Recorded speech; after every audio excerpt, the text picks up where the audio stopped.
क्यों पूछते हैं? कहिए तो ऐसा कौन सा बड़ा भय है जिसका विचार किया जाए? भय की बात ही क्या है? मनुष्य और वानर भालू तो हमारे भोजन की सामग्री है। कानों से सबके वचन सुनकर रावण का पुत्र प्रहस्त हाथ जोड़कर कहने लगा है, प्रभु नीति के विरुद्ध कुछ भी नहीं करना चाहिए। मंत्रियों में बहुत ही थोड़ी बुद्धि है। ये सभी मूर्ख खुशामंदी मंत्री ठाकुर सुहाती मुंह देखी कर रहे हैं। हे नाथ, इस प्रकार की बातों से पूरा नहीं पड़ेगा। एक ही बंदर समुद्र लांग कर आया था, उसका चरित्र सब लोग अब भी मन ही मन गाया करते हैं, स्मरण किया करते हैं। उस समय तुम लोगों में से किसी को भूख ना थी, बंदर तो तुम्हारा भोजन ही है। फिर नगर जलाते समय उसे पकड़कर क्यों नहीं खा लिया? इन मंत्रियों ने स्वामी आपको ऐसी सम्मति सुनाई है जो सुनने में अच्छी है, पर जिससे आगे चलकर दुख पाना होगा। जिसने खेल ही खेल में समुद्र बांध लिया और जो सेना सहित सुबेल पर्वत पर आ उतरा है, भाई कहो वह मनुष्य है जिसे कहते हो कि हम खा लेंगे। सब गाल फुला फुला कर पागलों की तरह वचन कह रहे हैं। हे तात, मेरे वचनों को बहुत आदर से बड़े गौर से सुनिए। मुझे मन में कायर न समझ लीजिएगा। जगत में ऐसे मनुष्य झुंड के झुंड बहुत अधिक हैं जो प्यारी मुंह पर मीठी लगने वाली बात ही सुनते और कहते हैं।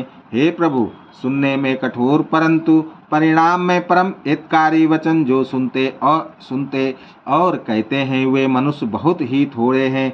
नीति सुनिए, उसके अनुसार पहले दूत भेजिए और फिर सीता को देकर श्री राम जी से प्रीत मेल कर लीजिए। यदि वे स्त्री पाकर लौट जाए तब तो व्यर्थ झगड़ा ना बढ़ाइए, नहीं तो यदि न फिरे तो हे तात, सम्मुख युद्ध भूमि में उनसे हठपूर्वक डट कर मार काट कीजिए। हे प्रभु, यदि आप मेरी यह सम्मति मानेंगे तो जगत में दोनों ही प्रकार से आपका सुयश होगा। रावण ने गुस्से में भरकर पुत्र से कहा, अरे मूर्ख, तुझे ऐसी बुद्धि किसने सिखाई? अभी से हृदय में संदेह भय हो रहा है। हे पुत्र, तू तो बांस की जड़ में घमोई हुआ, तो मेरे वंश के अनुकूल या अनुकूल नहीं हुआ। पिता की अत्यंत घोर और कठोर वाणी सुनकर प्रहस्त ये कड़े वचन कहता हुआ घर को चला गया। हित की सलाह आपको कैसी नहीं लगती? आप पर कैसे असर नहीं करती? जैसे मृत्यु के वश हुए रोगी को दवा नहीं लगती। संध्या का समय जानकर रावण अपनी 20 भुजाओं को देखता हुआ महल को चला। लंका की चोटी पर एक अत्यंत विचित्र महल था। वहां नाच गाना का अखाड़ा जमता था। रावण उस महल में जाकर बैठ गया। किन्नर उसके गुण समूह को गाने लगे। ताल कर ताल, पखावज, मृदंग और वीणा बज रहे हैं। नृत्य में प्रवीण अप्सराएं नाच रही हैं। वह निरंतर सैकड़ों इंद्रों के समान भोग विलास करता रहता है। यद्यपि श्री राम जी सारिका अत्यंत प्रबल शत्रु सिर पर है, फिर भी उसको ना तो चिंता है और ना डर ही है। यह रघुवीर सुबेल पर्वत पर सेना की बड़ी भीड़ बड़े समूह के साथ उतरे। पर्वत का एक बहुत ऊंचा परम रमणीय समतल और विशेष रूप से उज्जवल शिखर देखकर वह लक्ष्मण जी ने वृक्षों के कोमल पत्ते और सुंदर फूल अपने हाथों से सजाकर बिछा दिए। उस पर सुंदर और कोमल मृग छाला बिछा दी। उसी आसन पर कृपालु श्री राम जी विराजमान थे। प्रभु श्री राम जी वानर राज सुग्रीव की गोद में अपना सिर रखे हैं। उनकी बाईं ओर धनुष तथा दाहिनी ओर तरकस रखा है। वे अपने दोनों कर कमलों से बाण सुधार रहे हैं। विभीषण जी कानों से लगाकर सलाह कर रहे हैं। परम भाग्यशाली अंगद और हनुमान अनेकों प्रकार से प्रभु के चरण कमलों को दबा रहे हैं। लक्ष्मण जी कमर में तरकस कसे और हाथों में धनुष बाण लिए वीरासन से प्रभु के पीछे सुशोभित हैं। इस प्रकार कृपा रूप सौंदर्य और गुणों के धाम श्री राम जी विराजमान हैं। वे मनुष्य धन्य हैं जो सदा इस ध्यान में इस ध्यान में लौ लगाए रहते हैं। पूर्व दिशा की ओर देखकर प्रभु श्री राम जी ने चंद्रमा को उदय हुआ देखा। तब वे सबसे कहने लगे, चंद्रमा को तो देखो कैसा सिंह के समान निडर है। पूर्व दिशा रूपी पर्वत की गुफा में रहने वाला अत्यंत प्रताप, तेज और बल की राशि या चंद्रमा रूपी सिंह अंधकार रूपी मत वाले हाथी के मस्तक को विदीर्ण करके आकाश रूपी वन में निर्भय विचर रहा है। आकाश में बिखरे हुए तारे मोतियों के समान हैं, जो रात्रि रूपी सुंदर स्त्री के श्रृंगार है। प्रभु ने कहा, भाइयों, चंद्रमा में जो कालापन है वह क्या है? अपनी अपनी बुद्धि के अनुसार कहो। सुग्रीव ने कहा, हे रघुनाथ जी सुनिए, चंद्रमा में पृथ्वी की छाया दिखाई दे रही है। किसी ने कहा, चंद्रमा को राहु ने मारा था, वही चोट का काला दाग हृदय पर पड़ा हुआ है। कोई कहता है, जब ब्रह्मा ने कामदेव की स्त्री रति का मुख बनाया तब उसने चंद्रमा का सार भाग निकाल लिया, जिससे रति का मुख तो परम सुंदर बन गया, परंतु चंद्रमा के हृदय में छेद हो गया। वही छेद चंद्रमा के हृदय में वर्तमान है, जिसकी राह से आकाश की काली छाया उसमें दिखाई पड़ती है। प्रभु श्री राम जी ने कहा, विष चंद्रमा का बहुत प्यारा भाई है, इसी से उसने विष को अपने हृदय में स्थान दे रखा है। विष युक्त अपने किरण समूह को फैलाकर वो वियोगी नर नारियों को जलाता रहता है। हनुमान जी ने कहा, हे प्रभु सुनिए, चंद्रमा आपका प्रिय दास है। आपकी सुंदर श्याम मूर्ति चंद्रमा के हृदय में बसती है। वही श्यामता की झलक चंद्रमा में है। पवन पुत्र हनुमान जी के वचन सुनकर सुजान श्री राम जी हंसे। फिर दक्षिण की ओर देखकर कृपा निदान प्रभु बोले, हे विभीषण, दक्षिण दिशा की ओर देखो, बादल कैसा घुमड़ रहा है और बिजली चमक रही है। भयानक बादल मीठे मीठे हल्के हल्के स्वर से गरज रहे हैं, कहीं कठोर ओलों की वर्षा ना हो। विभीषण बोले, हे कृपालु सुनिए, या ना तो बिजली है ना बादलों की घटा। लंका की चोटी पर एक महल है, 10 ग्रीव रावण वहाँ नाच गाना का अखाड़ा देख रहा है। रावण ने सिर पर मेघ डंबर, बादलों के डंबर जैसा विशाल और काला छत्र धारण कर रखा है। वही मानो बादलों की अत्यंत काली घटा है। मंदोदरी के कानों में जो कर्ण फूल हिल रहे हैं, हे प्रभु, वही मानो बिजली चमक रही है।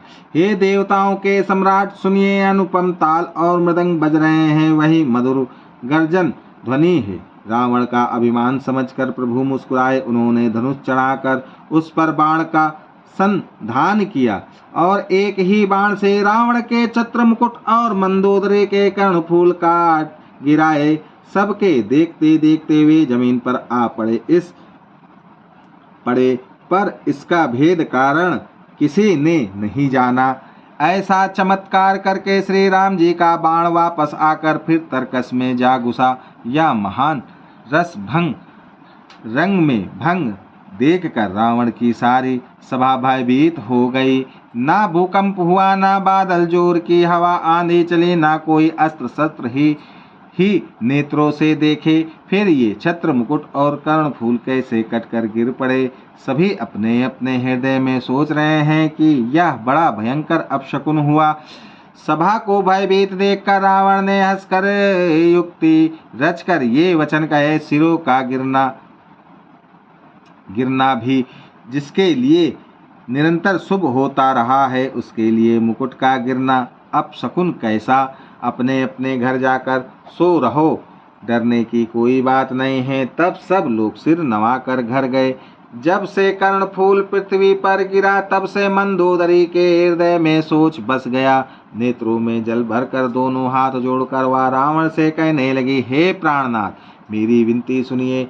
हे प्रियतम, श्री राम से विरोध छोड़ दीजिए। उन्हें मनुष्य जानकर मन में हट न पकड़े रहिए। मेरे इन वचनों पर विश्वास कीजिए कि वे रघुकुल के शिरोमणि श्री रामचंद्र जी विश्व रूप हैं। यह सारा विश्व उन्हीं का रूप है। वेद जिनके अंग अंग में लोकों की कल्पना करते हैं, पाताल जिन विश्व रूप भगवान का चरण है, ब्रह्मलोक सिर है, अन्य बीच के सब लोकों का विश्राम स्थिति जिनके अन्य भिन्न भिन्न अंगों पर है, भयंकर काल जिनका भ्रुकुटी संचालन, भौं का चलना है, सूर्य नेत्र है, बादलों का समूह बाल है, अश्वनी कुमार जिनकी नासिका है, रात और दिन जिनके अपार निमेष पलक मारना और खोलना है, दसों दिशाएं कान है, वेद कहते हैं, वायु श्वास है और वेद जिनकी अपनी वाणी है, लोभ जिनका अधर होठ है, यमराज भयानक दांत हैं, माया हंसी है, दिक्पाल भुजाएं हैं, अग्नि मुख है, वरुण जीभ है, उत्पत्ति पालन और प्रलय जिनकी चेष्ट क्रिया है, 18 प्रकार के असंख्य वनस्पतियां जिनकी रोमावली है, पर्वत अस्थितियां हैं, नदियां नसों का जल है, समुद्र पेट है और नरक जिनकी नीचे की इंद्रियां है। इस प्रकार प्रभु विस्मय है, अधिक कल्पना उहापोह क्या की जाए। शिव जिनका अहंकार है, ब्रह्मा बुद्धि है, चंद्रमा मन है और महान विष्णु ही चित्त है, उन्हीं चराचर रूप भगवान श्री राम जी ने मनुष्य रूप में निवास किया है। हे प्राणपति सुनिए, ऐसा विचार कर प्रभु से वैर छोड़कर श्री रघुवीर के चरणों में प्रेम कीजिए, जिससे मेरा सुहाग ना जाए। पत्नी के वचन कानों से सुनकर रावण खूब हंसा और बोला, ओहो मोह अज्ञान की महिमा बड़ी बलवान है। स्त्री का स्वभाव सब सत्य ही कहते हैं कि उसके हृदय में 8 अवगुण सदा रहते हैं, साहस, झूठ, अचलता, माया, छल, भय, डरपोकपन, अविवेक, मूर्खता, अपवित्रता और निर्दयता, निर्दयता। सूतु ने शत्रु का समृग विराट रूप गाया और मुझे उसका बड़ा भारी भय सुनाया। हे प्रिय, वह सब या चराचर विश्व तो स्वभाव से ही मेरे वश में है, तेरी कृपा से मुझे या अब समझ पड़ा है। प्रिय, तेरी चतुराई में जान गया, तू इस प्रकार इसी बहाने मेरी प्रभुता का बखान कर रही है। हे मृगनयनी, तेरी बातें बड़ी गूढ़ रहस्यमयी है, समझने पर सुख देने वाली और सुनने में भय छुड़ाने वाली है। मंदोदरी ने मन में ऐसा निश्चय कर लिया कि पति को कालवश मति भ्रम हो गया है। इस प्रकार अज्ञानवश बहुत से विनोद करते हुए रावण को सवेरा हो गया। तब स्वभाव से ही निडर और घमंड में अंधा लंकापति सभा में गया। यद्यपि बादल अमृत सा जल बरसाते हैं तो भी वेद फूलता फलता नहीं। इसी प्रकार चाहे ब्रह्मा के समान भी ज्ञानी गुरु मिले तो भी मूर्ख के हृदय में चेत ज्ञान नहीं होता। यहाँ सुबेल पर्वत पर प्रातःकाल श्री रघुनाथ जी जागे और उन्होंने सब मंत्रियों को बुलाकर सलाह पूछी कि शीघ्र बताइए अब क्या उपाय करना चाहिए। जामवंत ने श्री राम जी के चरणों में सिर नवाकर कहा, हे सर्वज्ञ, सब कुछ जानने वाले, हे सबके हृदय में बसने वाले अंतर्यामी, हे बुद्धि बल तेज धर्म और गुणों की राशि, सुनिए। मैं अपनी बुद्धि के अनुसार सलाह देता हूँ कि बाली कुमार अंगद को दूत बनाकर भेजा जाए।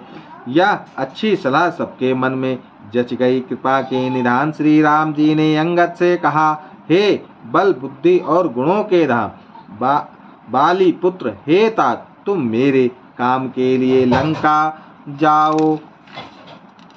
तुमको बहुत समझाकर क्या कहूँ, मैं जानता हूँ तुम परम चतुर हो। शत्रु से वही बातचीत करना जिससे हमारा काम हो और उसका कल्याण हो।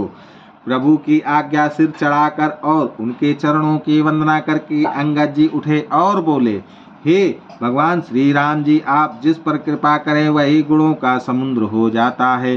स्वामी के सब कार्य अपने आप सिद्ध हैं। या तो प्रभु ने मुझको आदर दिया है जो मुझे अपने कार्य पर भेज रहे हैं, ऐसा विचार कर युवराज अंगद का हृदय हर्षित और शरीर पुलकित हो गया। चरणों की वंदना करके और भगवान की प्रभुता हृदय में धरकर अंगद सबको सिर नवा कर चले। प्रभु के प्रताप को हृदय में धारण किए हुए रण बाकुरे वीर बाली पुत्र स्वाभाविक ही निर्भय है। लंका में प्रवेश करते ही रावण के पुत्र से भेंट हो गई, जो वहाँ खेल रहा था। बातों ही बातों में दोनों में झगड़ा बढ़ गया, क्योंकि दोनों ही अतुलनीय बलवान थे और फिर दोनों की युवा अवस्था थी। उसने अंगद पर लात उठाई। अंगद ने वही पैर पकड़कर उसे घुमाकर जमीन पर दे पटका, मार गिराया। राक्षस के समूह भारी योद्धा देखकर जहाँ तहाँ भाग चले। वे डर के मारे पुकार भी ना मचा सके, एक दूसरे को मर्म असली बात नहीं बतलाते। उस रावण के पुत्र का वध समझकर सब चुप मार कर रह जाते हैं। रावण पुत्र की मृत्यु जानकर और राक्षसों को भय के मारे भागते देखकर नगर भर में कोलाहल मच गया कि जिसने लंका जलाई थी वही वानर फिर आ गया है। सब अत्यंत भयभीत होकर विचार करने लगे कि विधाता अब न जाने क्या करेगा। वे बिना पूछे ही अंगद को रावण के दरबार की राह बता देते हैं। जिसे ही वे देखते हैं वही डर के मारे सूख जाता है। श्री राम जी के चरण कमलों का स्मरण करके अंगद रावण की सभा के द्वार पर गए और वे धीर वीर और बल की राशि अंगद सिंह की सी एड़ शान से इधर उधर देखने लगे। तुरंत ही उन्होंने एक राक्षस को भेजा और रावण को अपने आने का समाचार सूचित किया। सुनते ही रावण हंसकर बोला, बुला लाओ, देखें कहाँ का बंदर है। आज्ञा पाकर बहुत से दूत दौड़े और वानरों में हाथी के समान अंगद को बुला लाए। अंगद ने रावण को ऐसे बैठे हुए देखा जैसे कोई प्राण युक्त सजीव काजल का पहाड़ हो। भुजाएं वृक्षों के और सिर पर्वतों के शिखरों के समान है। रोमावली मानो बहुत सी लताएं हैं। मुंह, नाक, नेत्र और कान पर्वत की कंदराओं और खोहों के बराबर हैं। अत्यंत बलवान बाके वीर बाली पुत्र अंगद सभा में गए। वे मन में जरा भी नहीं झिझके। अंगद को देखते ही सब सभासद उठ खड़े हुए। यह देखकर रावण के हृदय में बड़ा क्रोध हुआ। जैसे मतवाले हाथियों के झुंड में सिंह निशंक होकर चला जाता है, वैसे ही श्री राम जी के प्रताप का हृदय में स्मरण करके वे निर्भय सभा में सिर नवाकर बैठ गए। रावण ने कहा, अरे बंदर, तू कौन है? अंगद ने कहा, हे दशग्रीव, मैं श्री रघुवीर का दूत हूँ। मेरे पिता से और तुमसे मित्रता थी, इसीलिए हे भाई, मैं तुम्हारी भलाई के लिए ही आया हूँ। तुम्हारा उत्तम कुल है, पुलस्त ऋषि के तुम पौत्र हो। शिव जी की और ब्रह्मा जी की तुमने बहुत प्रकार से पूजा की है, उनसे वर पाए हैं और सब काम सिद्धि किए हैं। लोक पालो और सब राजाओं को तुमने जीत लिया है। राजमद से या मोहवश तुम जग जननी सीता जी को हर लाए हो। अब तुम मेरे शुभ वचन, मेरी हित भरी सलाह सुनो। उसके अनुसार चलने से प्रभु श्री राम जी तुम्हारे सब अपराध क्षमा कर देंगे। दांतों में तिनका दबाओ, गले में कुल्हाड़ी डालो और कुटुंबियों सहित अपनी स्त्रियों को साथ लेकर आदर पूर्वक जानकी जी को आगे करके इस प्रकार सब भय छोड़कर चलो। और हे शरणागत के पालन करने वाले रघुवंश शिरोमणि श्री राम जी, मेरी रक्षा कीजिए। इस प्रकार अतः प्रार्थना करो। आर्त पुकार सुनते ही प्रभु तुमको निर्भय कर देंगे। रावण ने कहा, अरे बंदर के बच्चे, संभाल कर बोल। मूर्ख, मुझ देवताओं के शत्रुओं को तूने जाना नहीं। अरे भाई, अपना और अपने बाप का नाम तो बता, किस नाते से मित्रता मानता है। अंगद ने कहा, मेरा नाम अंगद है, मैं बाली का पुत्र हूँ। उसने कभी तुम्हारी भेंट हुई थी। अंगद का वचन सुनते ही रावण कुछ सकचा गया और बोला, हाँ मैं जान गया, मुझे याद आ गया, बाली नाम का एक बंदर था।